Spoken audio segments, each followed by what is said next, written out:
સનાતની બાળક ક્યારેય અસામાન્ય અવસ્થાને છોડે નહીં, સામાન્ય અવસ્થાને તે ક્યારેય પકડે નહીં. તમે જોજો આ ભારત વર્ષના ઋષિઓ તમે જુઓ, એને કોઈએ ક્યારેય ગરીબાઈનો સ્વીકાર નથી કર્યો, ક્યારેય નહીં. ઝૂંપડીમાં રહેતા છતાંય ભજનનું પ્રમાણ એવડું. અમીરાય એના ઘરમાં રોજ આળોટે.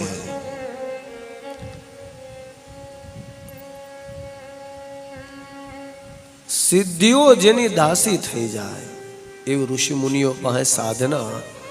જોવામાં ખાલી ગરીબ, કારણ ગરીબી તે સાધુના લક્ષણમાં આવે છે, એટલા માટે. ગરીબી એની મજબૂરી ન હતી. આપણે સાંભળીએ ને કથા કે ભાઈ એક ગરીબ બ્રાહ્મણ હતા, એની સાધુતા હતી, એનું લાક્ષણિકતા હતી. ગરીબાઈ એની મજબૂરી ન હતી, ધનના અભાવના કારણમાં ગરીબ ન હતા. એમ શાસ્ત્રનો અભ્યાસ કરીએ તો ક્યારેક ખબર પડે કે ઓહો, ભારતના ઋષિ મુનિઓએ ક્યારેક ગરીબાઈને પોતાની પાસે આવવા નથી દીધી. એ ધનવાન હતા, અતિશય ધનવાન. અરે જ્યારે જ્યારે બોલાવે ત્યારે ત્યારે ઈશ્વરને આવવું પડે, એને નિર્ધન કેમ કહી શકાય? સુદામાને જોઈ લો, બ્રાહ્મણના રૂપમાં છે. લોકો એવું કહે કે બહુ ગરીબ હતા, બહુ ગરીબ હતા. અરે ના, સાંદીપની ઋષિની નિશ્રામાં ભણેલો બાળક એ ધારે અને ખાલી જો વેદના પ્રવચનો આપે, બીજું કાંઈ ન કરે તો કાંઈ નહીં.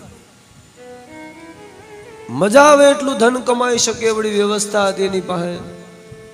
ના, ગરીબાઈ એને જાતે એ અવસ્થા એને સ્વીકારી લીધેલી છે. ગરીબાઈ કોઈ આપેલી નથી. એવું ન હતું કે સુદામા પાસે કાંઈ હતું નહીં, એને કોઈ માગે આપતું નહોતું. ના, એ સમયમાં તો બ્રાહ્મણ જ્યાં જાય જ્યાં પેટ ભરાઈ જાય. અવસ્થા તો અત્યારે બગડેલી છે.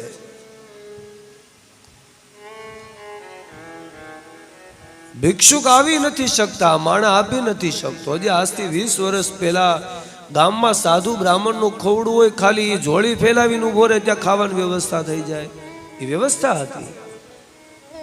આ તો દ્વાપર યુગની વાત છે. અને એમાં સુદામા ભૂખ્યા રહે, 4 રાત્રિ સુધીના બાળકો જમે નહીં, એવી ગરીબાઈ એની પાસે હતી નહીં. લક્ષણમાં સ્વીકારી લીધેલી હતી કે ના ના, ગરીબાઈમાં ભજન કરવું છે. જો ધન આવશે ને તો ભટક્યા વગર રહીશું નહીં. એટલા માટે ઝૂંપડીમાં બેઠા બેઠા સંતો મહાપુરુષો ભગવાનના નામનું ભજન ગરીબાઈમાં કરતા હતા. અંદરથી તો ખબર છે કદાચ રાજા પાસે જઈને બેસી જાય ને તોય અમીર થઈ જાય. ઈ સાધુ, એ ઋષિ મુનિઓ, જ્યારે કોઈ રાજા પોતાના સિંહાસન ઉપર બેઠો હોય અને કોઈ ઋષિ એના રાજ્યમાં પધારે, રાજા એનું સિંહાસન છોડી દે. બ્રાહ્મણ પાસે એવી લાક્ષણિકતાઓ હતી, ઋષિઓ પાસે એવી લાક્ષણિકતાઓ હતી.